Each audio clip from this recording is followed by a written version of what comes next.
Ok, bienvenidos nuevamente a una sesión más de matemáticas discretas. Iniciamos ahora un tema nuevo que se llama funciones y representaciones gráficas. El tema de funciones lo hemos visto y trabajado durante mucho tiempo, tal vez no con la conciencia o con el concepto tal cual como es. Desde secundaria que nos enseñaban a graficar veíamos una función tal cual. Entonces ahorita lo único que vamos a hacer es definir bien algunos conceptos y ver algunos tipos de funciones. No vamos a alcanzarlos a ver todos, pero sí se van a iniciar con algunos tipos de funciones. Entonces, iniciamos con, antes de comenzar, por ahí no sé si ya alguno de ustedes ya vieron la tarea que subí por ahí, viene un concepto que tal vez no había manejado como tal, que se llamaba gráfica dirigida. La gráfica dirigida se utiliza en las relaciones. Si ya vimos el tema o ya conocemos algo de lo que es un grafo o un árbol, podríamos pensar que es algo muy parecido. De hecho, son los inicios de los grafos. ¿Qué es una gráfica dirigida? Por ejemplo, yo tengo aquí en este caso un conjunto denominado A. Ese conjunto A está formado por estas letras. Vamos a ponerlo aquí, vamos a marcarlo. Tenemos estas letras para mi conjunto A, M, P, Q, S, T.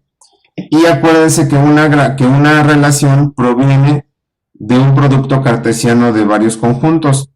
En este caso yo puedo tener como conjuntos conjunto o un producto cartesiano de un conjunto al cuadrado de A por A, y de ahí yo nada más definí esta relación que está aquí. ¿Qué es lo que a qué se refiere con una gráfica dirigida? Debes de poner adentro de un pequeño círculo todos los elementos de tu conjunto, ahí están todos, y la relación, ahí hay dos formas de hacerlo, que tenemos aquí, ustedes primero la relación, o que les demos primero la gráfica tal cual como se observa ahí, y que a partir de la gráfica pueden encontrar la relación, o que a partir de la relación puedan encontrar la gráfica. Vamos a verlo de la primera forma, ¿no? Vamos a pensar que yo nada más tuviera lo que es la gráfica. Si yo nada más tuviera la gráfica y observo las líneas que tiene cada uno, aquí también lo ideal, perdón, por ahí sin querer le moví. Aquí también lo ideal es que ustedes, cuando empiecen a hacer la relación, la pongan de manera ordenada, es decir, siempre va a ir de menor a mayor o de la A a la Z. Por lo tanto, en este caso, para la gráfica dirigida, yo tengo primero la letra M. Si se fijan y por el orden de las flechitas, yo debo de poner cuántas relaciones o con cuántos elementos se relaciona. Yo tengo una flecha que se relaciona con él mismo, con la P, con la Q y con la S, que serían estos que estoy aquí señalando. Son los pares ordenados que voy a poner aquí. ¿Por qué va primero la letra M? Porque a partir de ahí inicia mi relación y termina con la misma M, que es este que estamos poniendo aquí. Empieza en la M y termina en la S, empieza en la M y termina en la Q, empieza en la M y termina en la P. Para el siguiente elemento que tenemos es la P. Para el caso de la P, yo nada más tengo que se relaciona la P con él mismo y la P se relaciona con la Q. Serían estos dos. Finalmente, los otros que se relacionan es la letra T. La Q no tiene relación, es decir, no inicia una relación a partir de la Q. La Q nada más es ahí donde termina, es lo mismo con la letra S. Con la letra S ahí es donde terminan las relaciones, no son el inicio de una relación. Por lo tanto, con la letra T, yo tengo que la letra T viaja a la Q y de la letra T viaja a la S. Esa es una gráfica dirigida. Por ahí en la actividad que les publiqué el día de ayer van a encontrar que dibujes el gráfico dirigido y te voy a poner este conjunto y te pongo la relación. Entonces ya más o menos te das una idea de cómo se genera eso. Voy a responder una pregunta. Ese es un conjunto reflexivo. Acuérdense que ahí del tipo de las relaciones de los conjuntos está la simétrica, asimétrica, reflexivo y transitivo. Ahí debemos de ver bien porque el reflexivo, y bueno, y para cada uno de ellos debe de cumplir exactamente con todos los criterios. ¿A qué se refería con el reflexivo? El reflexivo era que aquí no es uno reflexivo porque me hace falta la relación aquí, para la misma letra Q con la Q, la letra T con la T y la letra S con la S. Ya por eso, por el hecho de que no aparecen esas tres relaciones, ya no es reflexivo, debe de cumplirse en todos los elementos de... A mí no me muestra la pantalla. Déjame poner pausa un poquito en lo que se... A ver, no me muestra su pantalla. Ok, entonces ya viendo lo que es el fundamento de una gráfica dirigida, empezamos ahora sí con lo de funciones. Mande Isis.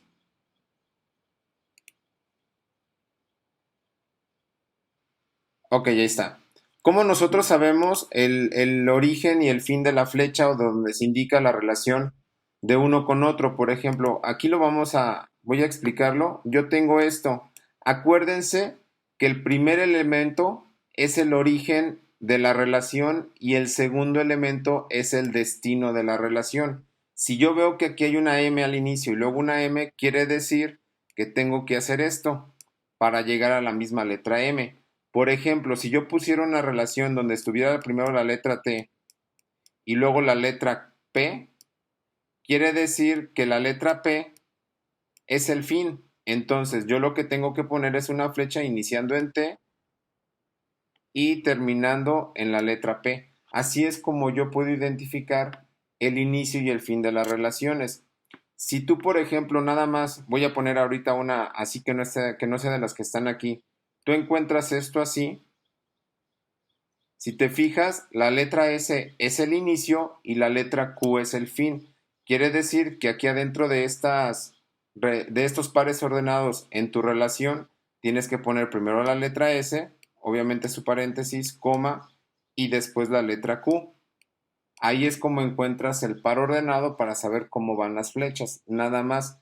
Eso es lo único que tenemos que identificar en lo que son ya las gráficas dirigidas. El primer elemento es el inicio, el segundo elemento es el fin o a dónde llega. ¿Sale? Entonces, ahora sí, ya continúo con la parte de una función. ¿Qué es una función? Vamos a leer y normalmente siempre lo hacemos así. Una función es una relación entre dos objetos tal que a cada elemento de un conjunto A le asigna un único elemento de un conjunto B. Esto es algo importante, un único elemento del conjunto B. Por ejemplo, y en este caso, si observan en la gráfica que yo estoy poniendo aquí, normalmente se utilizan mucho las gráficas o los diagramas de Venn. Si se fijan en esta gráfica tenemos el conjunto A y tenemos de este lado el conjunto B, que está aquí. Por cada elemento del conjunto A, que es x1, x2, x3, x4, se relaciona con un elemento del conjunto B. Importante y observen, el conjunto B es el destino, pero no todos los del conjunto B tienen un origen o están relacionados con uno del A. Eso no hay problema. ¿Cuándo sí habría problema? Por ejemplo, que esta fecha que yo puse en rojo o que estoy seleccionando aquí no existiera. Si el x4 no tuviera relación con alguno del conjunto B, con el que sea, ahí sí ya no quedaría dentro de una definición de una función. Pero si tú tienes, por ejemplo, cuatro elementos y del lado derecho o del lado donde está el conjunto B, tienes 10 elementos, pero todos tus elementos del conjunto A se relacionan con uno del conjunto B, es suficiente, es una función. ¿Qué términos debemos de identificar en lo que serían las funciones? Elementos importantes para identificar lo que son las funciones y ya cuando vamos a estar trabajando con ellas. Tenemos el dominio y el codominio. ¿Qué es el dominio? Pues todos los elementos de tu conjunto A. Tuvieras 1000 elementos, todo ese es el dominio. Y el codominio serían todos los elementos, todos completos del conjunto B. Pero por eso puse este ejemplo. Si se fijan, nada más aquí tenemos que hasta el Y4 están relacionados o vienen de una relación de un elemento del conjunto A. A esos nada más que sí tienen una relación con un elemento del conjunto A, se le denomina ámbito. El Y5 que no está relacionado, ese queda fuera del ámbito. Y también el otro elemento importante que hay que identificar son las variables independientes y dependientes. Una variable independiente es la que tú le puedes asignar un valor sin necesidad de esperar a que otro te dé otro resultado. Ese tú lo pones 5, 10, 4, el que tú quieras. Y la variable dependiente pues es la que va a depender, su mismo nombre lo dice, del valor original o del valor de la variable con la cual tiene relación. Por ejemplo, si yo tuviera 2x que y es igual a 2x, normalmente utilizamos y x, que es para graficar. La variable dependiente sería la y porque va a depender del valor que tú asignes en x. Ahí es como podemos empezar a identificar valores en dependientes e independientes. ¿Alguna pregunta hasta ahorita?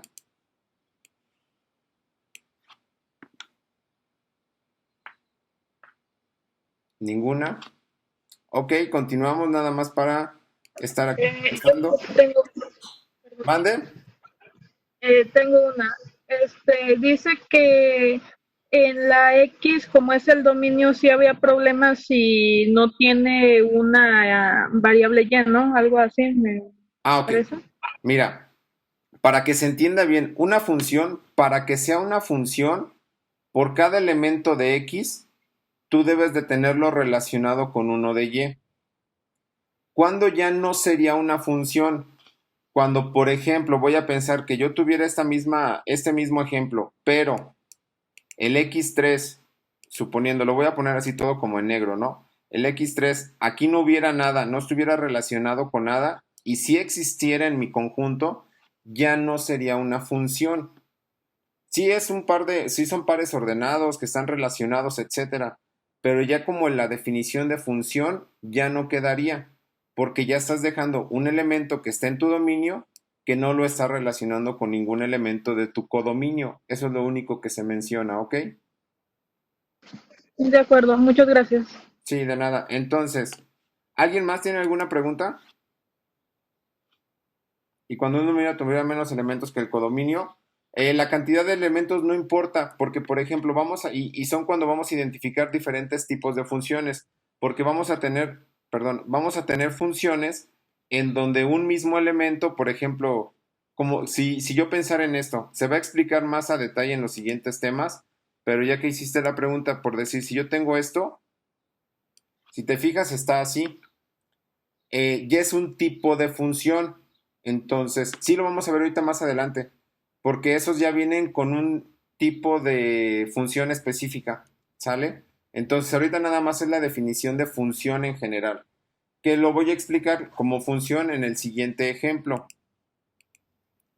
En el siguiente ejemplo, una forma de la notación para escribir una función siempre debe de estar de la siguiente forma. Por ejemplo, ustedes van a encontrar, y en los ejercicios lo vamos a poner así, que tenemos la función f. Tú puedes poner, la letra f es como el común denominador. Para función ponemos f, pero puedes utilizar la g, la h. De hecho, en algunos ejercicios tal vez que ya han visto en cálculo, en geometría analítica, cosas por el estilo, utilizan letras diferentes, eso no es problema. Que tiene que estar relacionado el conjunto A con el conjunto B, y yo ya aquí estoy poniendo la función, que la función de x va a ser igual a y. ¿Qué quiere decir eso de función de x es igual a y? Que nada más por cada par o por cada elemento de x vas a tener uno que corresponde a y. Nada más, ese es un ejemplo, ese es el ejemplo más clásico y más básico para funciones. Ahorita vamos a ver otros tipos de funciones que sí ya por ahí involucran algunas cosas diferentes, pero eso nada más es el ejemplo clásico. ¿Sale?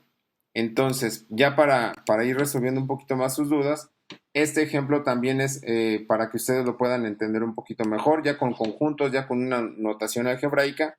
Tenemos dos conjuntos, tenemos el conjunto A, 1, 2, 3, 4, el conjunto B, 2, 4, 6, 8, 10, y la función sería 2x. ¿Qué es lo que quiere decir en eso de 2x? Y ya cuando estamos trabajando con funciones, por ejemplo, yo tengo aquí mi función, este es 2x, quiere decir que vas a sustituir, y si se fijan aquí viene la relación, aquí tú estás viendo la relación que hay de 1 con 1. Entonces, para el primer término, cuando la función es 1, que sería este, debes de sustituir 2 y pones el valor de la x adentro del paréntesis. Te va a dar 2. Ahí está la relación.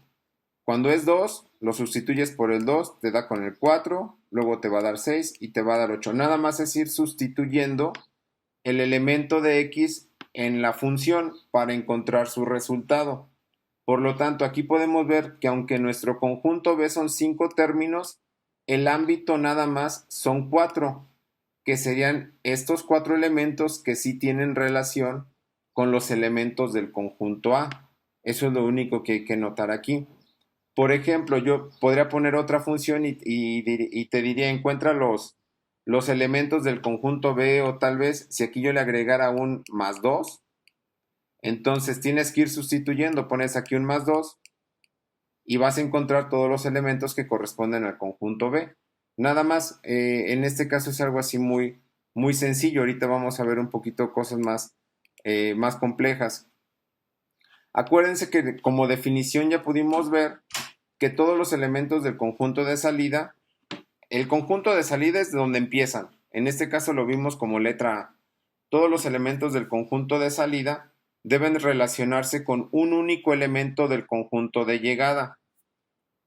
Para notar que esa es una función y que pudimos encontrar cosas como dominio, codominio y ámbito. La respuesta se escribiría, ¿de qué punto, Erika, me estás comentando esta 1, 2, 4? Ah, por ejemplo, sí, del anterior. Tú dices de este. Sí, ahí la respuesta sería el 1 con el 2, 2 con el 4, 3 con el 6 y 4 con el 8. Esa sería tu respuesta. Es decir, me están preguntando que cómo denotaría yo aquí la relación para este ejercicio. Para este ejercicio tendríamos que poner que R va a ser igual y luego los pares ordenados, el 1 con el 2, luego va a ser el 2 con el 4, luego va a ser el 3 con el 6 y finalmente para este caso nada más el 4 con el 8. Así quedaría la relación para este ejercicio. Esa es la relación resultante. También esto lo podríamos graficar o lo podemos mostrar con una gráfica dirigida. Por ejemplo, yo veo que tengo estos cuatro, tendría los elementos, podríamos ponerlos, tal vez aquí el 1, bueno, a ver si no se sale mal porque 3, 4 y voy a llegar hasta el... Nada más que aquí tendría que poner más números porque si se fijan son del 1 hasta el 10, pero por ejemplo sería del 1 al 2, aquí sería 1, ¿no? Después del 2 al 4, luego del 3 al 6, tendrá que ir poniendo todos los que existen para ya poder tener un poquito mejor explicado lo que es con una gráfica dirigida. Pero sí, esa es la relación para este ejercicio, ¿ok? Después, entonces, habíamos comentado que se encuentran o ya sabemos que existe el dominio, que es todos los elementos del conjunto de salida. El codominio son todos los elementos del conjunto de llegada. Y el ámbito nada más son los elementos del codominio con los que se tiene relación. Eso es lo único que hay que entender en esta parte. Dominio, todos los conjuntos de salida; codominio, todos los del conjunto de llegada; y ámbito, todos los elementos del codominio con el que tienen relación. Nada más. Por ejemplo, también podemos identificar o podemos ver que hay funciones como relaciones. No necesariamente, porque a veces vemos pares ordenados y yo lo pudiera expresar como una relación. En este caso, bueno, nada más aquí me faltó poner, el de la izquierda es la letra A, el de la derecha es la letra B.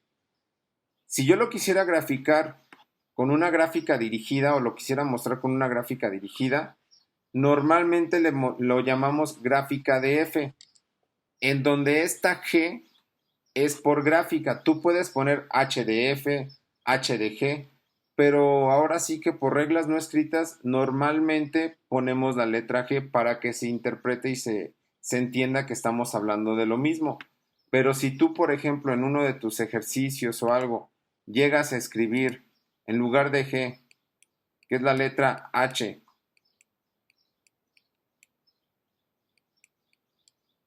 bueno, ahí como quedó que la letra H de F, estaría bien.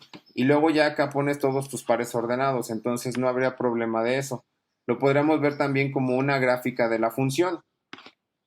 Todo esto es la gráfica de la función. Aquí lo importante es entender cómo los podemos mostrar y conforme vayamos avanzando vamos a encontrar diferentes tipos de funciones.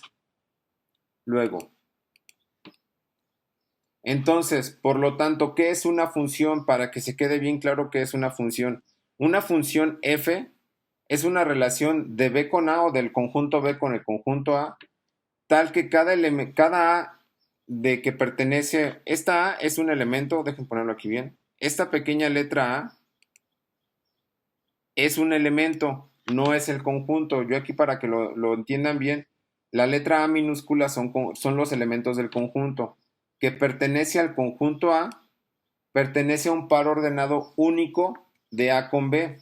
Era lo que les mencionaba. Para cada elemento que tú tienes en el conjunto A o en tu dominio, debe de haber forzosamente solamente un par ordenado que le corresponde en el conjunto B. Nuevamente, tenemos estos dos. Por ejemplo, yo aquí tengo X, yo aquí tengo Y que tal vez acá tenga 1, 2 y 3. Como yo tengo X y Y, estos sí deben de estar relacionados con alguno.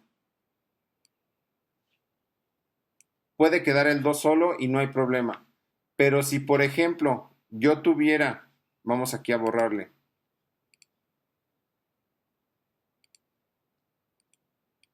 yo tuviera, no sé, algo así, y dejo de poner la letra Y con alguno de los que están en el codominio, ahí ya no sería una función. Podríamos ver la función como una relación, pero una función como tal no. ¿Ok? Luego, una función como una relación, si se fijan aquí estoy poniendo una gráfica clásica de las que hemos utilizado. También algo que podemos ver es que para que sea una función, por ejemplo, ¿qué pasaría si ustedes de una manera pues tal vez imaginaria tuviéramos aquí una línea vertical y la vamos recorriendo hacia la derecha? Entonces, si se fijan, al irla recorriendo hacia la derecha, no hay dos puntos en Y que coincidan con el mismo valor de X. Es decir, si yo, por ejemplo, no sé, voy a suponerlo, lo trazara aquí, y por cualquier cosa aquí abajo coincide otro punto, quiere decir que ya no es una función como tal. ¿Por qué? Porque ya estando repitiéndose dos elementos, o quiere decir que por un X estoy relacionándolo con uno en Y y con otro en Y. Nada más, son tipos de funciones diferentes, pero esta es la definición, como lo vimos ahorita en la definición anterior. Es decir, esta, si ya no cumple con eso, porque yo ya le estoy poniendo dos elementos en Y, quiere decir que ya no cabe en esa definición como tal. Sí cabe en otra definición de tipo de funciones que vamos a empezar a ver ahorita. Aquí más o menos este ejemplo es todavía un poquito más claro. La gráfica está mostrando una relación, pero no es una función. Entonces está mostrando una relación de pares ordenados, nada más, pero no es una función. Por ejemplo, tenemos estos dos ejemplos. Si se fijan, en el primer ejercicio estoy poniendo lo siguiente. Yo tengo esta gráfica dirigida, que la estoy mostrando acá. Si podemos observar es el 3 con el 1, el 2 con el 2, el 1 con el 3 y el 3 con el 3. Esto ya no es una función, porque tenemos que un mismo elemento de mi conjunto A está relacionado con dos elementos de mi conjunto B. Por lo tanto, ya no es una función, a diferencia del que está del lado derecho, en donde yo tengo una relación de 1 con el 1, luego el 2 con el 2 y el 3 con el 1. Aquí en esta del lado derecho, aunque hay una coincidencia en estos dos términos que llegan el 1 al 1 y el 3 al 1, ya no, ya sí estoy cumpliendo con el requisito de que primero aquí todos tengan relación y de que todos tengan un par ordenado. Entonces, para este caso, el ámbito serían nada más estos dos porque el 3 no se está relacionando con ninguno. Ahí es como podemos identificar que sí es una función y que no es una función. Esto es de manera muy rápida. ¿Alguna pregunta? Muy bien, entonces ahora, ya que vimos estos dos ejercicios o estos dos ejemplos, ¿Cuáles son los criterios que yo puedo identificar para saber qué es una función? ¿Cómo yo puedo saber o cómo yo le puedo hacer para saber qué es una función? Tenemos el ejemplo del lado izquierdo. Ahí es como normalmente ya empezamos a ver las funciones cuando estamos trabajando en el área de matemáticas. Esta es mi función. Entonces, normalmente lo que podríamos hacer es determinar el valor de, por ejemplo, del 3 o la relación de 3. ¿A qué me refiero con la relación de 3? A que si yo pongo este número aquí, ¿cuál va a ser su resultado? Ahí también tal vez haría falta mencionar que tenemos criterios como que es cualquier número real o está dentro de los naturales, que es lo que vamos a ver ahorita adelante. Pero si es así nada más, si yo sustituyo este 3 aquí adentro, por ejemplo, yo tendría lo siguiente. En lugar de poner x, aquí pongo el 3, sería 1 menos 3, por eso aquí ponemos el menos, y sería 2 quintos. Esto sí es un número real, sea negativo, positivo, con decimales, sin decimales, es un número real. Por lo tanto, esto sí es una función. Del lado derecho yo tengo esta operación, 2x menos x cuadrada, y yo pongo menos 1. Si yo sustituyo el menos 1 sería 2 por menos 1 menos menos 1 al cuadrado. Aquí el clásico, tal vez detalle que la mayoría de alumnos tienen es cuando hacen este tipo de operaciones, que primero es elevar al cuadrado, te da positivo y luego cuando lo multiplicas por el menos, piensan que sigue siendo este menos, o a veces lo que hacen es primero multiplican esto y luego elevan al cuadrado y no sé, hacen cosas por ahí medio extrañas, pero nada más es cuidar los signos. Aquí te da menos 3, por lo tanto también sí, como si es un valor dentro de los números reales, sí se considera una función. ¿Sale? Ahora, en el siguiente ejemplo ya se empiezan a ver un poquito más de cosas. Voy. Aquí ahora ya tenemos una función que tal vez ya la empiecen a recordar por ahí, en donde teníamos dos criterios para poder decir qué operación utilizar dependiendo el valor que tú pusieras. Por ejemplo, para esta función x, si la x es menor que 0, yo le voy a poner que es 1. Y si la x es mayor o igual a 0, lo voy a poner como menos x. Si yo, por ejemplo, así al azar selecciono un número, si pongo que el valor a analizar es menos 15, entonces como menos 15 es menor que 0, no tengo que hacer operaciones y simplemente le asigno el valor de 1 a la función. Pero en el caso de que yo ponga 40, como 40 es mayor o igual a 0, pues mi función va a ser 40. Este es un ejemplo sencillo, pero ya es cuando tenemos criterios para seleccionar un valor de x. Ustedes se van a encontrar ejercicios en donde venga que si es menor que 0, hace x cuadrada menos 2, y si es mayor o igual a 0, hace x menos 3 al cuadrado, ¿no? Por ejemplo. Pero nada más todo va a depender de los criterios que nosotros mismos o que yo les ponga en su función. Pero son los criterios para determinar funciones, nada más es para que ustedes lo vayan por ahí analizando. Luego, aquí es donde ya les comentaba, ya ven que al inicio me decían de tipos de funciones o de que si cumplía con uno o cumplía con otro. El primer tipo de función se llama función inyectiva. ¿Qué quiere decir o qué es una función inyectiva? Una función inyectiva es que, bueno, también es importante mencionarlo, no lo había dicho. Aquí encontramos el término imagen y preimagen, que sería este y esto. ¿Qué es la preimagen? La preimagen son todos los elementos de tu dominio y la imagen son todos los elementos de tu codominio. Bueno, aquí seleccioné del Y4, pero serían todos. Entonces, la imagen es cuando ya se genera el resultado o ya se hacen las operaciones y encuentras el resultado. Y la preimagen es el valor que te va a ayudar a encontrar ese resultado. Por ejemplo, si yo pusiera que la función de x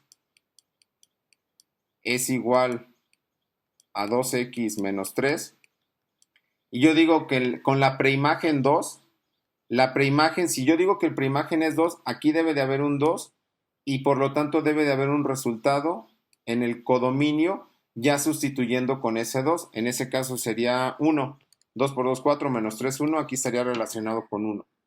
Pero a eso se refiere el término imagen y preimagen. ¿Ok?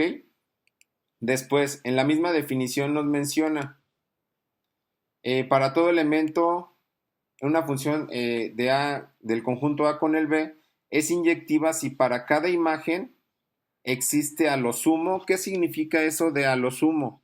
Que únicamente uno, no es palabra extraña de que provenga del Japón, es nada más que a lo sumo quiere decir que solamente haya un correspondiente en la preimagen. Es decir, que para cada elemento de aquí solamente está relacionado con uno, no puede estar relacionado con otro más. Si está relacionado solamente con uno, se dice que es una función inyectiva. ¿Sale? A eso se refiere. Sí puede haber algunos que sobren sin estar relacionados, pero la condición es que por cada elemento del conjunto A o del dominio debe de haber únicamente uno del conjunto B o codominio. Ahí es cuando ya se genera una función inyectiva. Por ejemplo, también cómo podríamos encontrar o cómo podríamos determinar una función inyectiva de manera algebraica. Aquí lo primero que hay que entender es que cuando yo quiero denominar una función inyectiva, esto es exactamente lo mismo. Voy a corregir la presentación. Aquí se me fue esa letra medio extraña.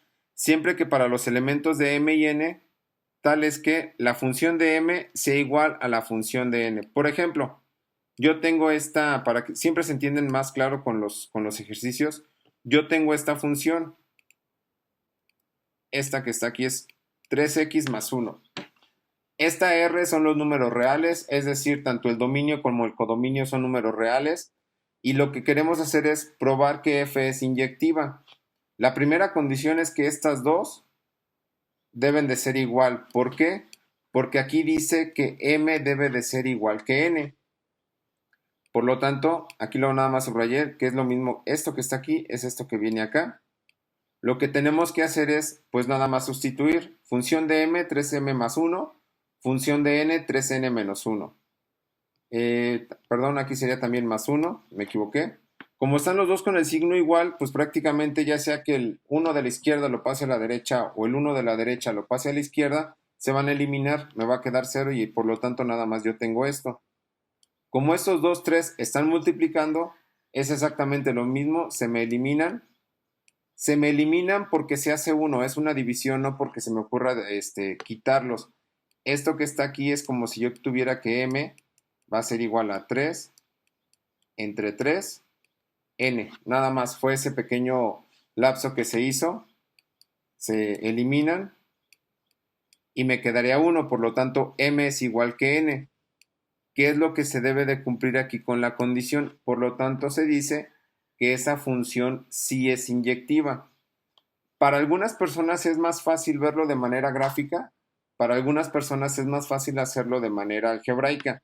Vendría siendo exactamente lo mismo. Ahora sí que cada uno de ustedes pues se va a acomodar a trabajar de alguna forma para poderlo resolver más rápido.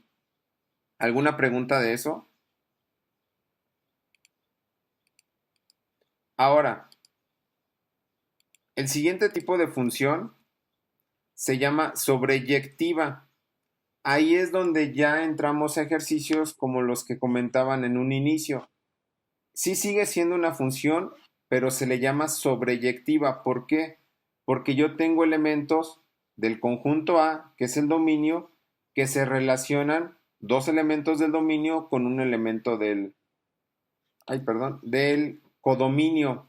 La definición teórica, o como lo encuentran en los libros, se dice que F es sobreyectiva si para todo elemento del codominio en donde Y pertenece al conjunto B, existe al menos un elemento del dominio. Ya con este al menos te quiere decir que pueden ser 2, 3, 4, n cantidad, pero ya se cumple ahí la condición porque estás diciendo que por un elemento del dominio, con varios elementos del dominio se pueden relacionar con un elemento de tu codominio. Nada más, ¿sale? Como ejercicio, por ejemplo, aquí tenemos cómo lo podríamos resolver esto de manera algebraica. Es exactamente lo mismo. Si yo te digo que son R con R, son números reales, tanto el dominio como el codominio pertenecen a los números reales, yo quiero probar que F es sobreyectiva, dado que la función es 2x menos 1. ¿Por qué y yo aquí pongo dos elementos, no puse números para no confundirnos? Por ejemplo, yo tengo aquí el elemento B y aquí el elemento A.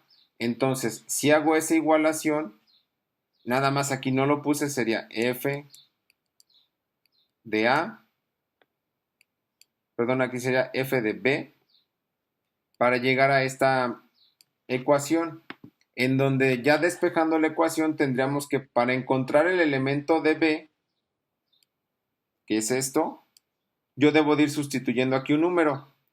¿Cuáles son los números reales? Pues todos, prácticamente todo número que hay dentro de los números reales. Bueno, ya por ahí podríamos decir, ahí están los imaginarios, esos no. Entonces, si yo sustituyo cualquier número en esta ecuación y ese número es punto .3, es -4, es -2, es 1000, cae dentro de los números reales, por lo tanto, sí es una función sobreyectiva. Ahí es cuando empezamos a identificar los diferentes tipos de funciones. Ahorita nada más vamos a ver esas dos, lo que sería la sobreyectiva y lo que sería la, déjenme ponerla nada más para que lo recuerden, inyectiva. Entonces, hay más tipos de funciones que vamos, esas ecuaciones son generales, sí, esas ecuaciones son, pues ahora sí que me las invento ahí de momento. Para cada ejercicio va a cambiar o va a variar el tipo de ecuación. Tal vez les pida que determina así o demuestra que la siguiente ecuación es o la siguiente función es inyectiva o identifica qué tipo de función es la siguiente gráfica, cosas por el estilo, ¿no? Pero sí son ecuaciones que de momento uno se nos va ocurriendo para demostrar que sí es real o no, o que sí existe o no, ¿sale? Entonces, prácticamente con eso termino la teoría de ahorita. No sé si tengan alguna duda.